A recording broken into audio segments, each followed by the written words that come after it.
Huawei को Nova series नेपालमा राम्रो चलि आएको छ हैन पास्ट 2-3 इयर्स देखि Nova 2i Nova 3i राम्रो मिड रेन्ज फोन्सहरु थिए त्यसपछि Nova 3 Nova 4 लाइट फ्ल्यागशिप क्याटेगोरीमा राम्रो फोन्सहरु थिए हैन र यही लाइट फ्ल्यागशिप क्याटेगोरीमा चाहिँ Huawei ले नयाँ फोन लन्च गरेको छ Huawei Nova 5T so Nova 5T को कुरा गर्न अगाडि चाहिँ यस्तै भिडियो कन्टेन्ट्सहरुको लागि हाम्रो च्यानल सब्स्क्राइब गर्नु होला प्लस त्यहाँ भएको त्यो बेल आइकन थिच्नु होला so that you get notifications हामीले भिडियो अपलोड गर्ने बित्तिकै so back to the Nova 5T Nova 5T को वान अफ द बेस्ट कुरा चाहिँ के छ भन्दाखेरि यसमा चाहिँ Kirin 980 चिपसेट जुन चाहिँ P30 Pro फ्ल्यागशिपमा छ यसमा चाहिँ त्यही चिपसेट छ र पछाडिपटि चाहिँ चारवटा क्यामेरा छ हैन क्वाड क्यामेरा सेटअप दिएको छ यसमा र अरु फोन्सहरुमा कम्पेयर गर्ने हो भने चाहिँ यसमा चाहिँ डेडिकेटेड म्याक्रो लेन्स छ जुन चाहिँ अलिकति युनिक फिचर हो र यो सबै चाहिँ हामीले सब फ्ल्यागशिप लेभल प्राइसमा पाएको छौं व्हिच इज गुड हैन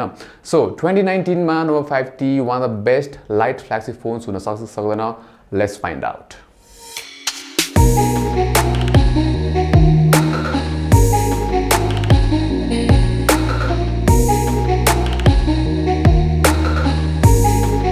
So Nova 5T चाहिँ एकदमै स्लिक छ हैन र यसको ग्लास ब्याक को डिजाइन पनि एकदमै इन्ट्रेस्टिङ छ यहाँ बिचमा बटम सेन्टरमा चाहिँ Nova को ब्याजिङ छ र पुरै बडी जुन ग्लास ब्याक छ त्यसमा चाहिँ Nova को यो ब्याजिङ को सिलुएटले भरेको छ र त्यसले गर्दा चाहिँ एकदमै युनिक फिल दिन्छ के यसलाई अरु फोन्सहरु भन्दा र सर्टेन एंगल्सहरुबाट हेर्दाखेरि चाहिँ अलि इफेक्ट पनि देखिन्छ हैन यसमा अलिकति कर्भड एजेस र च्याम्फर्ड एजेसहरुले गर्दा ग्रिप पनि राम्रो छ यसको वन ह्यान्डेड युजेस पनि राम्रो छ तर यसको ग्लास ब्याकले गर्दा चाहिँ फोन स्लिपरी हुन्छ अभियसली सो एउटा प्रोटेक्टिभ केस लिँदाखेरि चाहिँ राम्रो हुन्छ सो पछाडिपटि चाहिँ यसमा क्वाड क्यामेरा सेटअप दिएको छ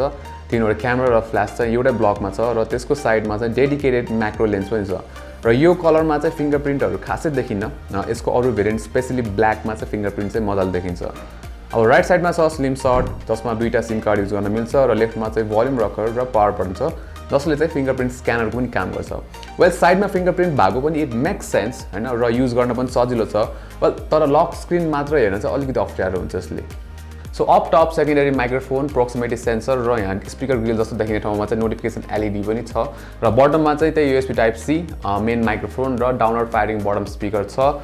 अनि स्याडली यस यसमा 3.5 मिमी हेडफोन ज्याक चाहिँ छैन तर बक्समा चाहिँ त्यो अड्याप्टर चाहिँ आउँछ सो एट लिस्ट हेडफोन नभए पनि हामीले अड्याप्टर त पाइरहेछौँ हैन सो अगाडिपटि हामीले पाउँछौँ 6.26 इन्चको full HD plus IPS LCD display screen resolution 2340x1080 र पिक्सल डेन्सिटी चाहिँ 412 ppi र आई नो सबैले सोचिरहेको होला यो प्राइस रेन्जमा यसमा एमोलेड डिस्प्ले किन छैन र मैले पनि यही एक्ज्याक्ट कुरा सोचिरहेको थिएँ तर एमोलेड प्यानल नभए भने यसको आइपीएस प्यानल चाहिँ राम्रो छ कलर कन्ट्रास्टदेखि लिएर भ्युइङ एंगल सबै चाहिँ यसको राम्रो लाग्यो मलाई सो तपाईले नोटिस गर्नुभयो होला यसमा चाहिँ डिस्प्लेको टप लेफ्टमा पंच होल युज गरेको छ र यही सेम पंच होल डिजाइन चाहिँ हामीले Nova 4 मा पनि देखेको थियौं वेल तपाईले पंच होल स्टार्टिङ लाग्छ भने चाहिँ डिस्प्ले सेटिंग्स भित्र नच भन्ने सेटिंग्समा hide the notch option use गर्न सक्नुहुन्छ अब अरु कुरा डिस्प्लेको कलर मोड र टेम्परेचर पनि चेन्ज गर्न मिल्छ नर्मल विभिड र कस्टम प्लस स्क्रिन रेजोल्युसन पनि चेन्ज गर्न मिल्छ सो ब्याट्री बचाउने हो भने चाहिँ एचडी मा चलाउँदा बेटर हुन्छ तर स्मार्टमै राख्दा चाहिँ अप्टिमल हुन्छ सो ओभरअलमा चाहिँ Nova 5T को डिस्प्ले राम्रो नै छ र सानो चिन र बेजल भएकोले गर्दा चाहिँ जुन फुल स्क्रिन एक्सपिरियन्स छ त्यो पनि एकदमै राम्रो छ हैन स्पेशली भिडियो गेम्सहरु खेल्दाखेरि अथवा भिडियोजहरु हेर्दाखेरि र जुन यो कटआउट छ त्यो चाहिँ खासै नोटिस हुन्न किन भन्दाखेरि हामीले चाहिँ जुन ल्यान्डस्केप मोडमा युज गर्दाखेरि चाहिँ हाम्रो थम्बले जुन यो कटआउट पनि छेकिरा हुन्छ युजुअली हैन सो यो कटआउट चाहिँ खासै प्रब्लम चाहिँ हुन्न मेरो लागि चाहिँ सो Nova 5T को क्यामेराको कुरा गर्दाखेरि चाहिँ यसमा पछाडिपटि चारवटा क्यामेरा दिएको छ हैन one of the main sensor चाहिँ 400 मेगापिक्सल सेन्सर हो जुन चाहिँ Sony IMX 586 सेन्सर पनि हो त्यसपछि 16 मेगापिक्सलको अल्ट्रा वाइड सेन्सर छ त्यसपछि 2 मेगापिक्सलको डेप्थ सेन्सर त्यसपछि 2 मेगापिक्सलको म्याक्रो लेन्स पनि छ डेडिकेटेड म्याक्रो लेन्स र अगाडिपटि चाहिँ यो जुन कटआउट छ त्यसमा चाहिँ हामीले 32 मेगापिक्सलको सेल्फी शूटर पनि पाउँछौं सो डेडिकेटेड म्याक्रो लेन्स भएको चाहिँ मलाई एकदम राम्रो लाग्यो हैन युजुअली जुम लेन्स हुन्छ हैन यसमा चाहिँ कम्बिनेसनमा तर यसमा चाहिँ म्याक्रो लेन्स छ र यो चाहिँ किन राम्रो छ भन्दाखेरि हामीले एकदमै अगाडिबाट फोटोहरु खिच्न सक्छौं र युजुअली हामीले जुम लेन्स खासै धेरै युज गर्दैनौं हैन र 400 मेगापिक्सलको सेन्सर छ यसमा सो 400 मेगापिक्सलको इमेजमा हामीले जुम गर्दाखेरि पनि राम्रो डिटेल्सहरु पाउँछौं सो या डेडिकेटेड म्याक्रो लेन्स भएको चाहिँ मलाई राम्रो लाग्यो वेल धेरैवटा लेन्सले गर्दा Nova 5T चाहिँ एकदमै भर्सटाइल क्यामेरा स्मार्टफोन भएको छ हैन ओभरअलमा रियर क्यामेराको क्वालिटी राम्रो छ स्पेशली एचडीआर पनि राम्रो छ Nova 5T को र धेरै जस्तो सिचुएसनमा एक्सपोजर एचडीआर र डिटेल चाहिँ ब्यालेन्स नै छ र 12 मेगापिक्सलको इमेजको डिटेल पनि एडिक्वेट नै छ प्लस कलरहरु पनि राम्रो छ सो यो दुईटा इमेज लेफ्टको चाहिँ 48 मेगापिक्सलको हो भने राइटको चाहिँ 12 मेगापिक्सलको हो सो जुम गरेर हेर्ने हो भने अभियसली 48 मेगापिक्सलमा चाहिँ हामीले धेरै डिटेल्स पाउँछौं तर 12 मेगापिक्सलको इमेजमा पनि राम्रै छ डिटेल वेल यसमा 48 मेगापिक्सल एआई मोड भन्ने पनि छ तर हेर्न सक्छौं लेफ्टमा र राइटमा भएको इमेजमा खासै धेरै डिफरेन्स चाहिँ छैन सो Nova 5T को चाहिँ वाइड एंगल सेन्सर पनि उत्तिकै राम्रो छ 16 मेगापिक्सल सेन्सर भएकोले गर्दा चाहिँ डिटेल पनि राम्रो छ यसको र डिस्टर्सन पनि खासै देखिन्न सो वाइड एंगल सेन्सर पनि मलाई राम्रो लाग्यो यसको अब यसको क्यामेराको one of the most interesting features यसको सुपर म्याक्रो फिचर हो जसले गर्दा हामीले एकदमै अगाडिबाट हैन यस्तरी एकदमै अगाडिबाट फोटो खिच्न सक्छौँ। सो यो मोडमा खिच्दाखेरि चाहिँ अप्टिमल फोकस डिस्टेन्स चाहिँ 4 सेन्टिमिटर हुन्छ। सो सब्जेक्टहरूलाई चाहिँ हामीले एकदमै नजिकबाट खिच्न सक्छौँ। जस्तै यो इमेज हेर्नुहोस् एकदमै नजिकबाट खिचेको छ र डिटेल पनि राम्रो छ यसको। सो म्याक्रो सर्ट्सहरू खिच्न चाहिँ एकदमै रमाइलो हुन्छ Nova 5T बाट। सो नेक्स्ट Nova 5T को नाइट मोड पनि इम्प्रेसिभ छ। विदाउट नाइट मोड पनि राम्रो नै हुन्छ इमेजहरू, तर अभियसली हामीले नोइजहरू देख्न सक्छौँ। तर नाइट मोड अन गरेर खिचेपछि चाहिँ इमेज फार बेटर हुन्छ। इक्जाम्पललाई यो दुईटा फोटो साइड बाई साइड हेरौँ, लेफ्टको विथ नाइट मोड, राइटको चाहिँ without night mode. So you see the difference for yourself. So front क्यामेराको पर्फर्मेन्स पनि इट्स गुड, डिटेल्सहरूदेखि लिएर कलर पनि राम्रो छ। मोस्ट अफ द टाइम सेल्फिजहरू चाहिँ इट्स गुड र मलाई चाहिँ यो डिटेल धेरै भएकोले चाहिँ एकदम राम्रो लाग्छ र ब्राइट ब्याकग्राउन्ड हुँदाखेरि पनि हाइलाइट्सहरू चाहिँ मजाले कन्ट्रोल गर्न सक्छ। जस्तै यो इमेजमा पनि हाइलाइट मजाले कन्ट्रोल भएको छ र ओभरअलमा it's a very nice selfie. So portrait सेल्फिजहरू पनि खिच्न मिल्छ यसमा र ठिकै छ पोर्ट्रेट सेल्फिजहरू चाहिँ। र यो मोडमा चाहिँ फेसलाई हल्का ब्युटिफाई गरिदिन्छ हैन, ब्युटिफाई अफ भयो भने, सो एल्स राम्रो नै छ। अब भिडियोजहरूको कुरा गर्दा चाहिँ Nova 5T मा 4K 30 FPS सम्मको भिडियो खिच्न मिल्छ र 4K भिडियोजहरू चाहिँ एकदमै शार्प देखिन्छ हैन, एकदमै राम्रो छ। तर स्टेबिलाइजेसन चाहिँ 4K मा भन्दा 1080p 30 मा चाहिँ बेटर छ। वेल 4K मा स्टेबिलाइजेसन छ तर 1080p मा चाहिँ बेटर छ र 1080p 60 मा चाहिँ शार्पनेस अलि थोरै हुन्छ कम्प्यारिजनमा। प्लस यसमा चाहिँ भिडियो प्रो मोडमा पनि खिच्न मिल्छ जुन चाहिँ सिनेम्याटिक भिडियोजहरू खिच्नको लागि चाहिँ एकदमै काम लाग्छ। So that's good as well.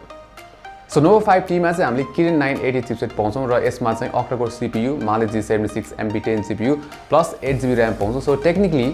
Nova 5T ले चाहिँ P30 Pro को लेभलमा पर्फर्मेन्स दिन्छ हैन, र रियल लाइफमा पनि पर्फर्मेन्स चाहिँ एकदमै राम्रो छ यसको। PUBG जस्तो गेम्सहरू चाहिँ हाई सेटिङ्समा पनि एकदमै मजाले चल्छ। र नेक्स्ट Asphalt 9 पनि म्याक्स ग्राफिक्स मोडमा एकदमै स्मुथ चल्छ, ल्याग्सहरू फ्रेम स्किप्सहरू केही पनि थिएन र सिमिलरली अरू हेभी गेम्सहरू खेल्दा पनि मजाले चल्छ यसमा। प्लस यसमा चाहिँ GPU टर्बो 3.0 पनि छ जसले गर्दा चाहिँ गेमको पर्फर्मेन्स अझ धेरै राम्रो हुन्छ। र गेम खेल्दाखेरि चाहिँ मलाई डिभाइस त्यस्तो वार्म चाहिँ लागेन हैन, वार्म त हुन्छ तर त्यस्तो अनकम्फर्टेबल हुने गरी वार्म चाहिँ हुँदैन। प्लस यसमा चाहिँ पर्फर्मेन्स मोड पनि छ र गेम्स खेल्दाखेरि चाहिँ एकदमै धेरै डिफरेन्स चाहिँ फिल भएन नर्मल मोड र पर्फर्मेन्स मोडमा, तर बेन्चमार्क स्कोरमा चाहिँ हामीले फरक देख्न सक्छौँ। र टर्बो मोडमा चाहिँ Nova 5T को बेन्चमार्क स्कोर चाहिँ P30 Pro को भन्दा हायर थियो। सो द्याट्स भेरी इम्प्रेसिभ हैन। अब जस्तै नर्मल टास्कहरू ब्राउजिङदेखि लिएर एप ओपनिङ, एप स्विचिङ र मल्टिटास्किङ गर्दाखेरि अभियसली एकदमै स्मुथ भइहाल्छ। सो Nova 5T पर्फर्मेन्सको हिसाबमा चाहिँ it's a very good phone, एकदमै राम्रो छ फोन चाहिँ पर्फर्मेन्सको हिसाबमा।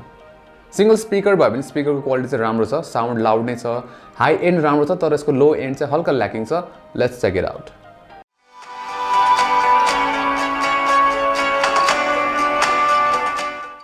सो सिक्युरिटीको कुरा गर्दाखेरि फिङ्गरप्रिन्ट सेन्सर र फेस अनलक दुईटै अप्सन छ यसमा। फिङ्गरप्रिन्ट चाहिँ एकदमै फास्ट छ र मलाई चाहिँ प्लेसमेन्ट पनि राम्रो नै लाग्यो हैन, नेचुरली सेट हुन्छ त्यहाँ थम्ब पनि, र फेस अनलक पनि फास्ट छ तर लो लाइटमा चाहिँ अलिक स्लो हुनसक्छ। Nova 5T मा चाहिँ हामीले EMUI भर्जन 9.1 पाउँछौँ अन टप अफ एन्ड्रोइड पाई 9 र यसको स्क्रिन चाहिँ एकदम सिमिलर छ P30 Pro सँग हैन, र EMUI चाहिँ अहिले फार बेटर छ पहिला भन्दा हैन। UI स्मुथ छ, त्यसपछि सिम्पल पनि छ र ब्याट्री एफिसिएन्ट पनि छ EMUI चाहिँ। Nova 5T मा चाहिँ अरू मिड रेन्ज Huawei फोन्सहरूमा जस्तो प्रि इन्स्टल एप्सहरू चाहिँ खासै धेरै छैन यसमा। वेल फिचरहरूको कुरा गर्दाखेरि चाहिँ डिजिटल ब्यालेन्स भन्ने पनि छ जुनमा चाहिँ हामीले स्क्रिन टाइम म्यानेजमेन्टको लागि युज गर्न सक्छौँ। अरू त एज युजल नै हो, तर यसमा मलाई अलिकति लागेको चाहिँ नाइट मोड चाहिँ मिसिङ छ। Nova 5T मा चाहिँ हामीले 3750 mAh को ब्याट्री पाउँछौँ र कम्पेरिटिभ चाहिँ थोरै नै हो हैन, 4000 मार्क्स चाहिँ हल्का पुगेको भए राम्रो हुन्थ्यो, तर फुल एचडी प्लस स्क्रिनको लागि चाहिँ यतिको ब्याट्री क्यापेसिटी चाहिँ मलाई ठिकै लाग्यो। अब मेरो युजेसको हिसाबमा मलाई एक दिन जस्तो चाहिँ मजाले दिइरहेको थियो र मोडर युजेसमा एक दिनभन्दा बढी पनि जान सकिन्छ। प्लस यसको चाहिँ ब्याट्री चार्जिङ पनि फास्ट छ हैन, बक्समा 22.5 वाटको चार्जर आउँछ र 24 मिनट्समा 0 to 50% पुग्छ। So it's good. सो ओभरअलमा हेर्ने हो भने यस यो फोन 2019 को one of the best light flagship phone चाहिँ हुनसक्छ, किनभने यसमा अपिलिङ डिजाइन छ, डिस्प्ले पनि राम्रो छ, वेल एमोलेड भएको झन् बेटर हुन्थ्यो, यसको पर्फर्मेन्स पनि राम्रो छ, क्यामेरा पनि इट्स गुड र ब्याट्री लाइफ पनि डिसेन्ट नै छ। सो तपाईँ यो फेस्टिभ सिजन कुनै लाइट फ्ल्यागशिप फोन्स किन्न लाग्नु भएको छ भने चाहिँ डेफिनेटली यो फोन कन्सिडर गर्दा हुन्छ। र स्पेसिफिकली मलाई चाहिँ यसको डिजाइन त्यसपछि पर्फर्मेन्स र क्यामेरा चाहिँ एकदमै राम्रो लाग्यो थियो। So that's it for this video. Hope you guys लागे, राम्रो लागेमा लाइक गर्नु होला, सब्सक्राइब पनि गर्नु होला, प्लस त्यहाँ भएको त्यो बेल आइकन थिच्नु होला so that you get instant notification when you upload the videos. Until next time, namaste.